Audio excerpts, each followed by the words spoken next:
It's the time to get down.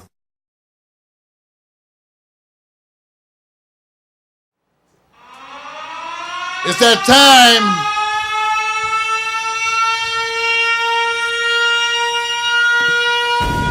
Whoa! That's right. Sipping and schmoozing. Sipping and schmoozing. On a serious tip. Thank you. I know. I'm happy to be here too.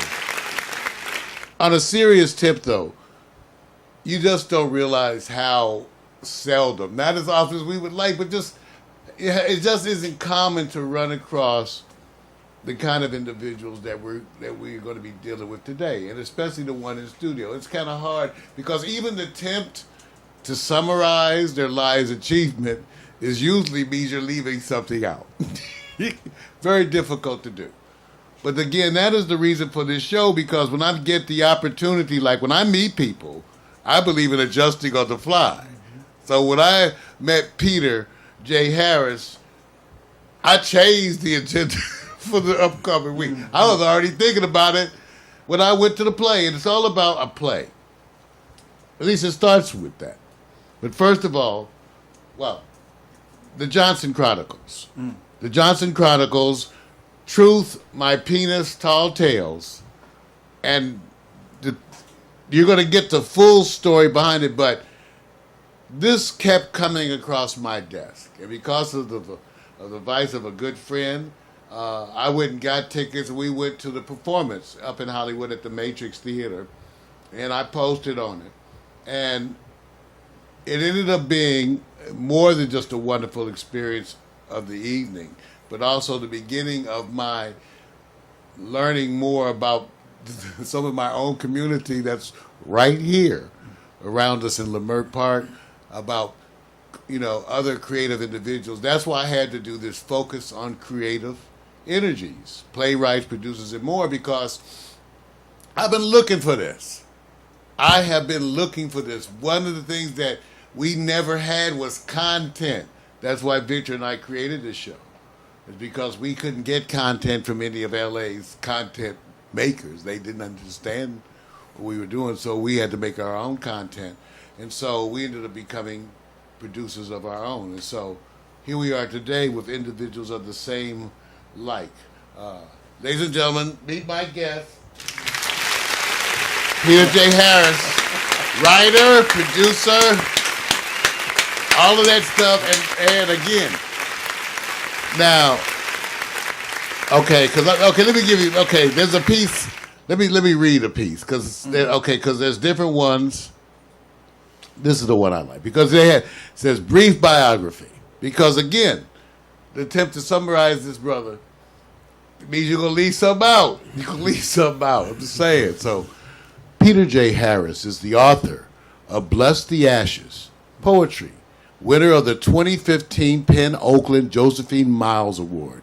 He's also the author of The Black Man of Happiness, In Pursuit of My Unalienable Right. This is a book of personal essays and also winner of a 2015 American Book Award. Harris has published his work in a wide variety of publications since the 1970s. Since 1992, he's been a member of the Anansi, I hope I do it right, Writers Workshop at the World Stage in LA's Leimert Park, right down the hill from me. Everybody, this one, you want to give him some more love. Yeah. Because writer, faculty, all that, writer, faculty, but first of all, the Johnson Chronicles, because in order to weave this intricate fabric today, I thought it might first be relevant for you to see that that's what captured mine, because I went to see. Now, what was interesting is I had seen the Vagina monologue twice. And I was familiar with it, different types, styles of productions too, because it's done differently. Yeah. And so, for those of you who don't know, I have a love for these art forms going back to my days of supporting for Colored Girls in Tazaki Shangde, back in the day, so I have a history of embracing these types of things. So when this came across my desk, and it was, the first thing you do is react viscerally. The Johnson Chronicles. Black men talking about their dick. A lot more to it than that. That's an understatement, because it actually ended up being a whole different experience. So I went to the play. Ironically, who do I meet outside the building? But Peter J. Harris, who I then spoke to again from inside the play before it started, telling them that it had come across my desk. That's why I was here. And also getting some time to kick it. In just a minute, take some photos after the show. So again, I bring that because I think, again, when I think about this, how everything happened, I go, the universe works in a wonderful way. So now first, Peter, you got to tell us your story of how this, the Johnson Chronicles, everybody, I guess. The simplest inspiration is I too went to the Vagina Monologues. And while I was in the audience awaiting the show to start, I was sitting with my friend and I said, somebody just, it'd be nice if somebody just wrote the Johnson Chronicles. And it just was a joke. It was funny. It wasn't defensive. I certainly looked forward to hearing what the actors, this was one of those celebrity readings. I had already read the book, so I knew what it was about. I knew what to expect. And like you, growing up a certain time in our cultural lives, I'd read Colored Girls. I didn't see it in its original state on Broadway. But Shanghai was one of the important writers who I had been reading all my youth on into my maturity. So that's just the most simple way to say it. I go to the Vagina Monologues. I'm hyped. It pops. Johnson Chronicles. It's a great turn of phrase. It's sort of round away, but it's also kind of suggests something bigger, like chronicles, tall tales. What can we really explore if we really got serious about Johnson? And it's like you said, it's not just about, yeah, man, I'm holding my Johnson, man, I'm telling you, blah, blah, blah, I'm this, I'm that. It ain't about all that, although it includes love, it includes sex, it includes sensuality, but it also includes, at least the book does, vasectomy. What do you do when you're a 20-some-year-old person and you already had enough children and you want to figure out how to stop that flow so that you can live a more powerful and creative and satisfying life with the children you've already helped make? You know what I mean? It also includes meditations about old heads. What role do black elders play in our growth as men? You know what I mean? Pops in them. Were they positive influences? Were they not there? If they were there, did they contribute to your development as a human being? Did they hurt somebody? You know what I mean? So we don't do taboos. So the very book itself, a book about African American male sexuality, I'm not saying anything, is super magical. I would let you decide whether it's magical. But I do know the history enough to know that sexuality is one of America's biggest taboos. This idea of healthy sexuality. Black men get, even light-skinned dudes like me, don't get it twisted. People like to trip about all this. I got in the happiness book. There's two ways I start that book. Quoting Thomas Jefferson with the pursuit of happiness crap in the Declaration. But the very next thing, Mario, is an ad that Thomas Jefferson bought to try to recapture a mulatto named Sandy who said, "I'm out. Thanks, father of the country, but I don't want to be your property. I'm gone." So he described him in the ad, bruh, as a mulatto and called him a drunkard and all kind of stuff. Come on, man. We don't want to play games. What's at the heart of this thing? Exploration of black manhood through the uncensored voice of a brother who is not afraid. And that's what they're afraid. Like you said, a rare Yeah. A rare moment, almost like I say, Jill Scott sings about black men in a way that's loving. No wonder it stood out to me. Your work stood out to me because even though the title makes you think one way, Yes. it actually was humanizing us. It draws you in because you think that it's merely that, but then as you take a closer look, it was totally the opposite. Yes, yes. And let me show everybody a little promo piece that I found online. Yes. And this I'll talk over just a bit. You can, my So brother. this is a version. This is a version from several years ago, and it was directed by the guy Terrell Tilford, who is in the current performance as a solo artist. And what we did with this, and one of our goals is to get an ensemble back up on stage and let it sing. See, the key thing about black male voices, I say this all the We have time. all been born into an age. From an entertainment standpoint, the black male voice is the magic. Not a penis. It's the magic that Jack went up the beanstalk to get. The $1 billion hip hop industry, the $1 billion legacy R&B and black music industry, black male voice as natural resource, as economic commodity.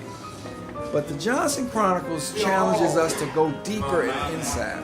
It says, what happened when we had our first sex? Did we even know what a pussy was? I They didn't. are full of You know what I grace. mean? They What happens are when you have full your of first child calculations and you run out of time? Even if you're young, you can't get it up for nothing because you're so tired. What happens when you meet somebody else and you leave? Much more. What's the legacy of that? How do you stay in touch with your child? You know what I mean? That's all about Johnson. What's your relationship to your sexuality, your sensuality, your humanity? Is it, as we ask in the play, you know, the myth is Big Black Johnson. Well, what if you actually got one? Is that the only thing that determines your humanity? What if you don't know what to do with it? That's right. You know what I mean? Or what if you don't eat right? You can't even get an erection. It don't matter how big it is. Health is what we're after. Johnson is just a part of your whole body.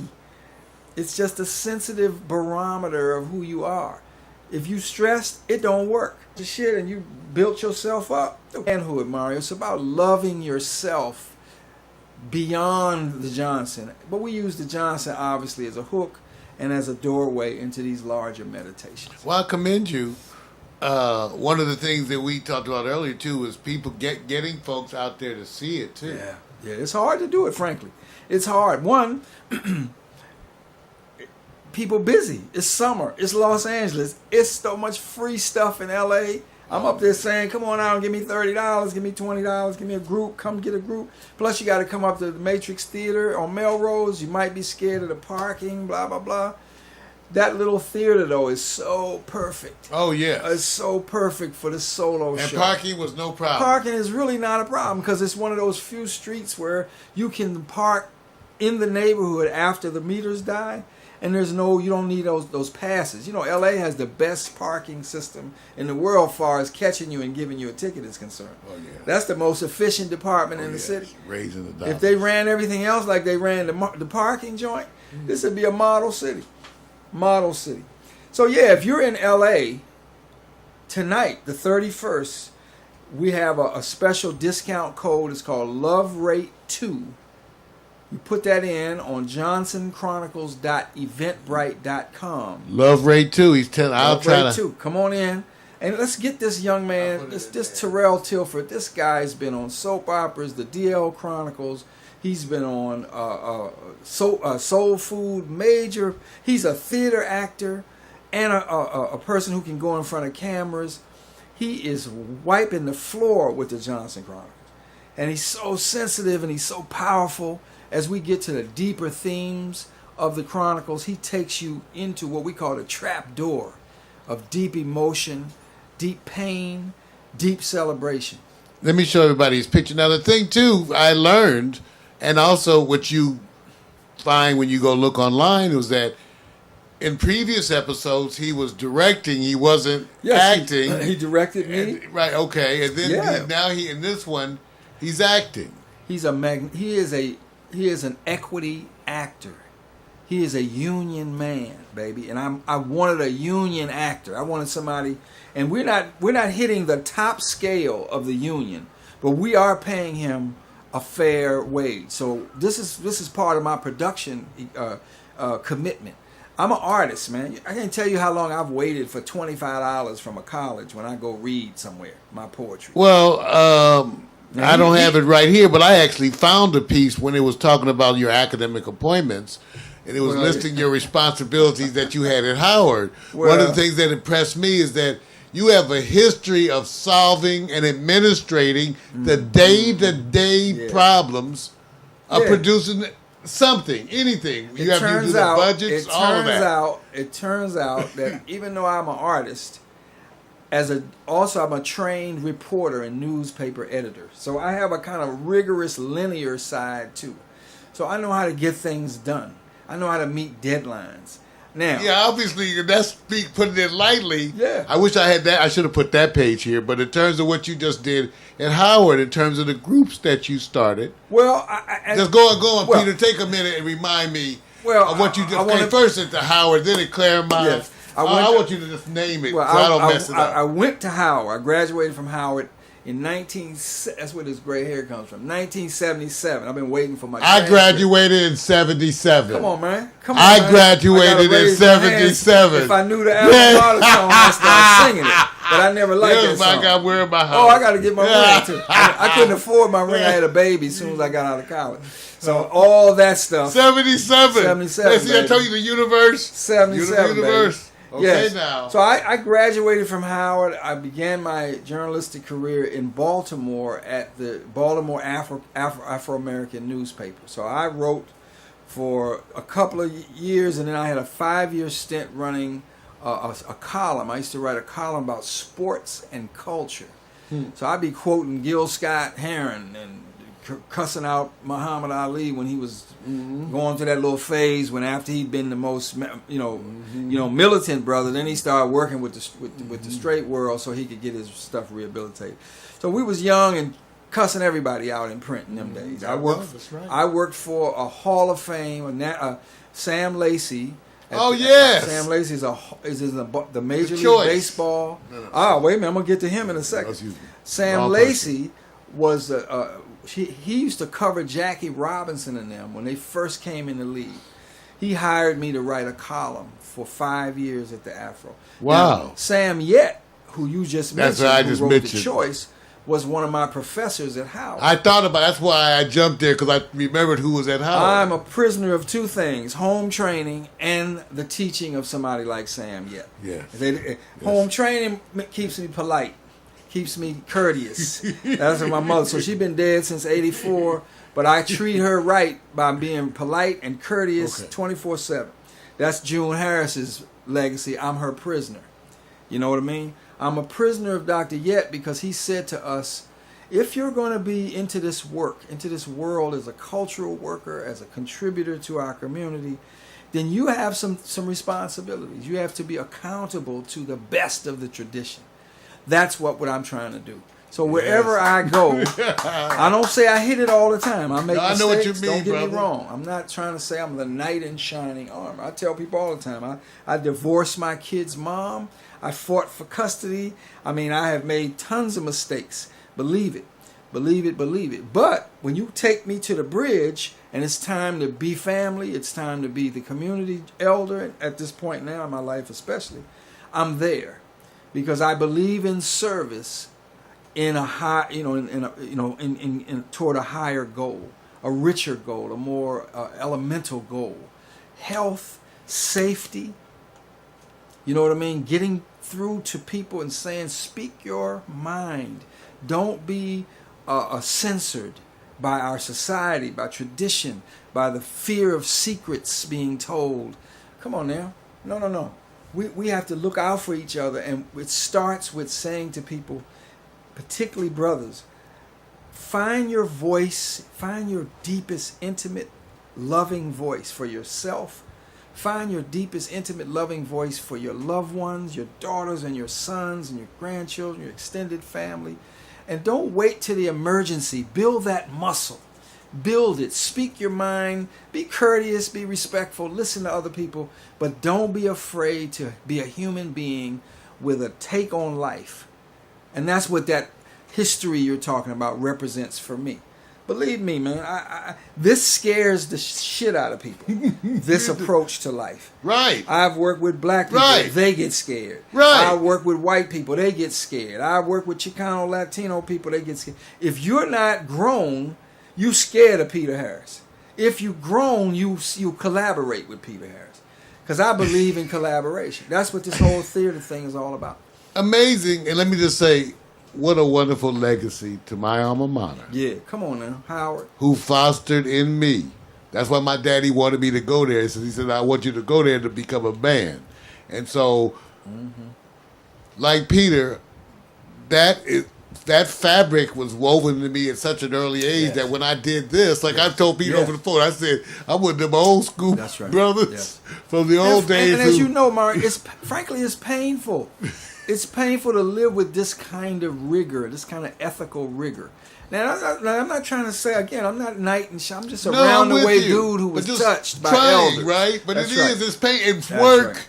It hurts. It's cold-blooded to dedicate work. And believe, and the people close to you question your integrity. Absolutely. They look at you sideways to see if you really are committed. That's right. And you have to prove it over and so over here's what and I over say again. to people all the time, and this is about the Johnson Chronicle. I've been working with Terrell, the actor, for 4.5 months. We finally got to July 21, which was opening night. Here's where I stand. If I say I'm going to do something, I'm going to do it. Or I'm going to tell you in advance why I can't do it. We promised people that we would be up for 9 shows at the Matrix Theater. We are up in show tonight will be number 6. And we're going to be here till 9. Now, if all of a sudden we get a flood of folks who want to start really supporting us, we'll see about extending. But what we do say is this. We wake up serving, we go to sleep serving. You know, we wake up loving, we go to sleep loving. We wake up thinking big, thinking about ideas, contributing to our community as best we know how, and we go to sleep with all that on our mind. So you called me yesterday about this. And I said, on a Sunday. That's right. And you said, hey, man, can you come? I said, bro, this is what I'm on the planet to do right now. You know, as I told you before, I'm sharing this with people. Sometimes I get cynical and say, because I'm going to try to get some sympathy tickets. But seriously, I'm going to say it the most real way. So on July 7th, I'm on my way to rehearsal. I'm in a traffic jam on Martell Street in Los Angeles, just south of Oakwood. I'm telling people this so they can go drive past the intersection if they're in LA, on their way to the theater, hopefully. So I'm there, sitting there. There's a moving van to my left, which has backed up traffic on the side coming down south on that street. I'm going north. I got to stop. A dude is trying to park his car. He's struggling. Soon as he parks it and opens up the lane, instead of me being able to go forward, guess what happens? I hear a car screeching around Oakwood and coming down Martell. The only lane that's open is the one coming right straight at me. The dude was about to slam into my little car head on. And I said, oh, whoa. 2 things I said. Oh, I'm going to be late for rehearsal. And then the second thing I said is, bruh, turn this car a little bit because you know you ain't going to last. I did turn the car slightly to the right. The dude hit me cat-a-corner. So instead of hitting me head on, he hit the front left headlight. Smashed him, slammed down. I mean, I'm literally like watching this. Airbags, whoosh. Wow. I see smoke coming out of the dashboard. I done seen so many TV shows. I say, oh, I'm getting ready to explode up in this joint. And I say, no, I don't see no blood. I can move my head. I don't feel like I'm paralyzed. So I start grabbing my computer because it's got all my stuff on it. And I grab some water and I roll on out. And that was my July 7th. Check it out. I call the brother, Terrell Tilford. I call the cat, John Freeland Jr., who's our stage manager. 15 minutes, these brothers show up. They stand with me through paramedics, interview with the cops, neighbors come, everything. And we together, and then guess what? John says, look, man, we're going to go on up and do that, finish that rehearsal. Let me have that key. So I give him the key. They go handle the rehearsal. I go deal with all the stuff, dealing with the insurance, the legal stuff, blah, blah, blah. That's brotherhood. God blessed it you well. And I'm here now telling you this I story. give it a little clap. Come on. We ain't had that many people in the theater. This is the highest applause we done got. Yeah, so I say these things, of course, it's real life. These are chronicles, man. That's why I call it the Chronicles. It suggests a journey. You know, as you saw the play, at one point Terrell is going back into his history. He's literally imagining talking to himself as a teenager and telling himself, you know, orgasms and love and all this stuff, it's going to take you on a journey, bruh. But if you come alive and stay alive, it's going to cause you pain and it's going to cause you joy.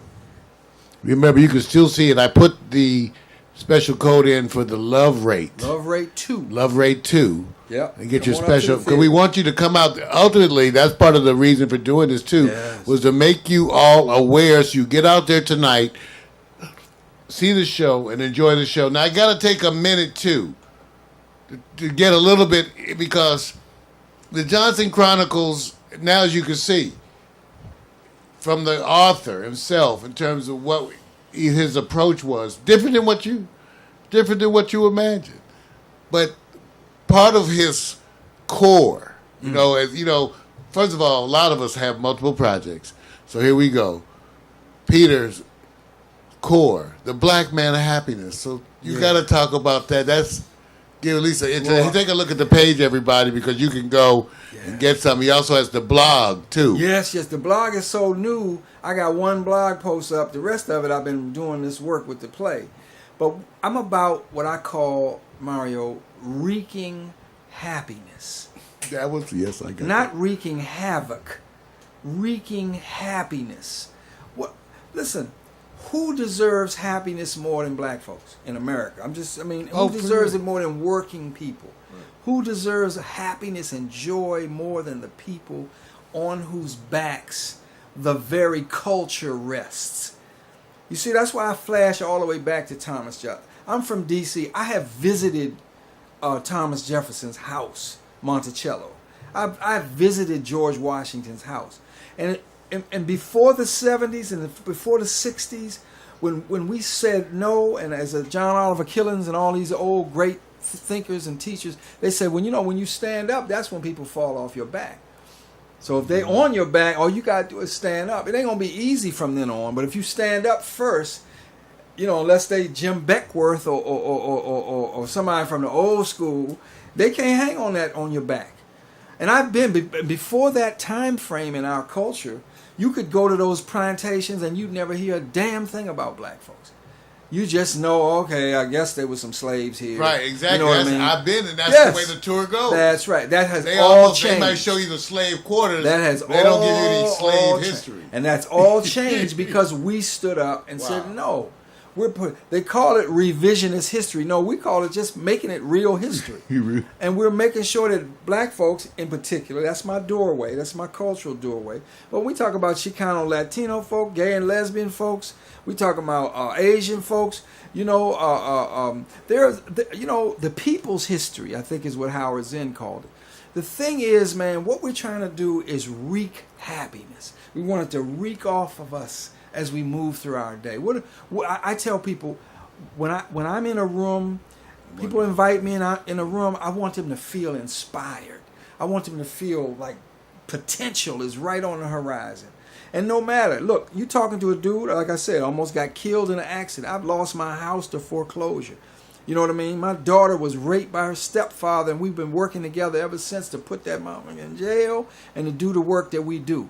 You know what I mean? I write poetry, for God's sake. Who reads poetry? You know I'm fired up about life. I take life seriously, man. Well, take a look, everybody. I want to show you the websites. Wreaking Happiness. Ain't that pretty, though? That's the blog. Wonderful. Ooh, ain't that pretty? Take a look. You can go there. I do beautiful shit, man. I don't mess around. It is beautiful. You know why? Because Maurice White asked us in the 70s, he said, if there ain't no beauty, you got to make some beauty. That's what he says in that That's song, right. All That's- About Love. That's right, All About I Love. told you I'm a prisoner of this stuff, man. That was I'm right there with you. The Black Man of Happiness, take a look at that site too. Go there and take a look. Yeah. Yeah, and you Everybody- can buy the book on that site, too. Buy the book. And remember, we said, go to the play tonight. Give it up for our guest, Yeah. Peter J. Harris. He's going to stick around. We're about to do segment 2 where we go look at another aspiring playwright producer and what they're doing. Offer some words. Give you a moment just to transition. I'm going to play a piece that was done by Richard Dito of the Watch Prophets, myself, and Everett Foster, entitled Pool Hall, from the CD that we did entitled Afterthoughts. Here's Richard Dito and the Hemsley Foster Project.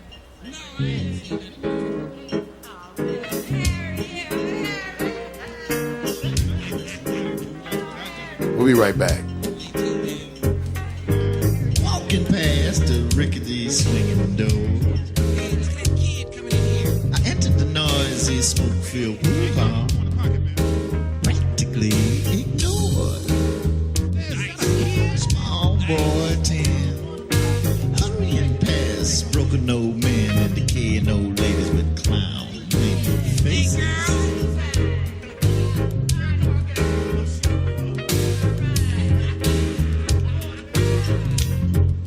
Then I waited for the bartender to turn his back and go to the table. Waited for the bartender to turn his back and go to the table. Drawing the beers, I raced to the back. My dad and his buddies was gambling and arguing and gambling, arguing and gambling, arguing and gambling, arguing and cheating. Frightened and scared, rushed to his side and clung to his arm till he turned with a frown and asked me, "Boy, what's wrong?" Nothing I said, trying not to look scared. Nothing I said, trying not to look scared. Nothing I said, trying not to look scared. Said Mama's home alone. Daddy,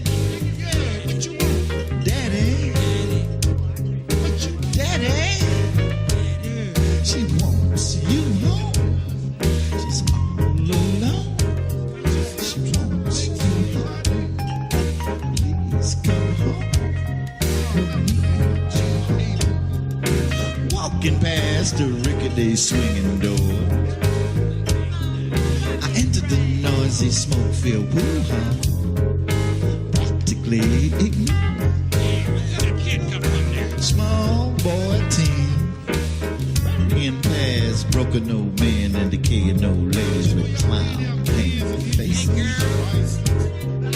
Small boy 10, hurrying past broken old men and decaying old ladies with clown painted faces. Waited for the bartender to turn his back and go to the tab. As he's drawing the beers, I raced to the back. My dad and his buddies was gambling and arguing and gambling and arguing and gambling and arguing and gambling and arguing and gambling and arguing and shooting and crying. Frightened and scared, rushed to his side and clung to his arm till he turned with a frown and asked me, "Boy, what's wrong?" "What's wrong?" Nothing I said, trying not to look scared. What's wrong? Nothing I said, trying not to look scared. Nothing I said, trying not to look scared. Said Mama's home alone. Daddy, Daddy, Daddy, she wants you home. She's all alone. She wants you home.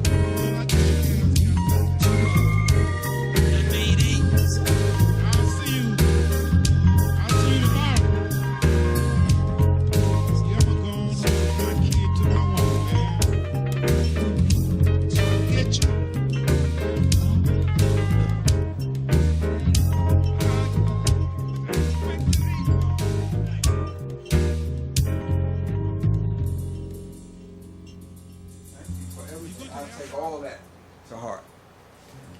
right, welcome back, everybody. That track that you just heard was nice, Richard Dito, the Watch Prophets, and Irvin Foster and myself. It's from the CD we did with Richard.